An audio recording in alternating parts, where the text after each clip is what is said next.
भगवान शिव के प्रमुख गणों में से एक है नंदी।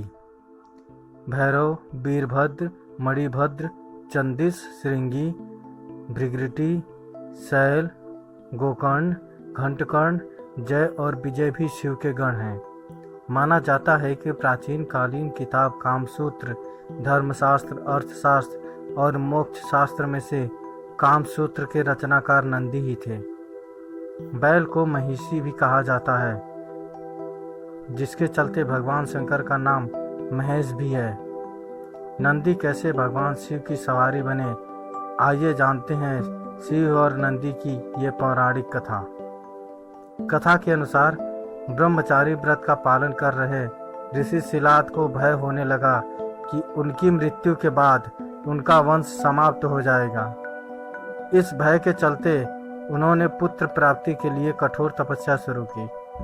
तपस्या से प्रसन्न होकर भगवान शिव ने शिलाद ऋषि को दर्शन दिए और वर मांगने को कहा। तब शिलाद ऋषि ने शिव से कहा कि उसे ऐसा पुत्र चाहिए जिसे मृत्यु ना छू सके और उस पर आपकी कृपा बनी रहे। भगवान शिव ने उसे आशीर्वाद देते हुए कहा कि उसे ऐसे ही पुत्र की प्राप्ति होगी। अगले दिन ऋषि शिलाद एक खेत से गुजर रहे थे। उन्होंने देखा कि खेत में एक नवजात बच्चा पड़ा है। बच्चा काफी सुंदर और लुभावना था। उन्होंने सोचा कि इतने प्यारे बच्चे को कौन छोड़कर चला गया। तब शिव जी की आवाज आई कि शिलाद, यही तुम्हारा पुत्र है। ये सुनकर ऋषि शिलाद बेहद प्रसन्न हुए और बच्चे को देखभाल करने अपने साथ ले गए। उस बच्चे का नाम नंदी रखा गया।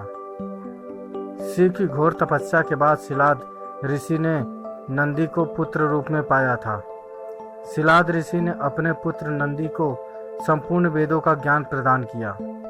एक दिन शिलाद ऋषि के आश्रम में मित्र और वरुण नाम के दो दिव्य ऋषि पधारे।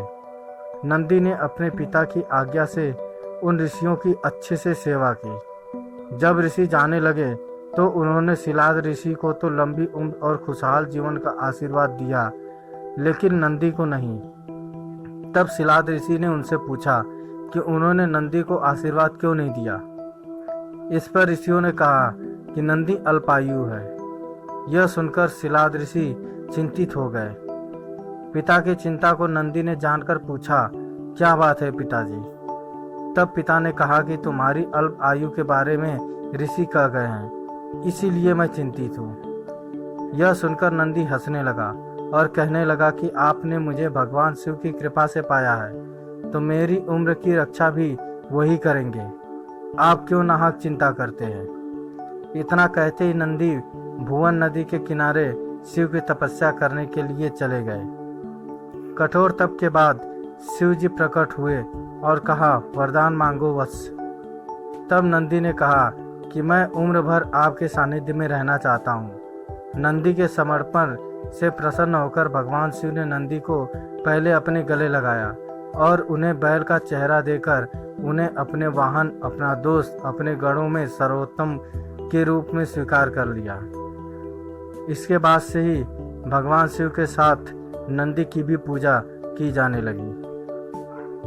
दोस्तों, भगवान शिव के वाहन नंदी की यह कथा आपको कैसी लगी, हमें कमेंट करके जरूर बताएं। अच्छी लगी शेयर करें, सब्सक्राइब करें।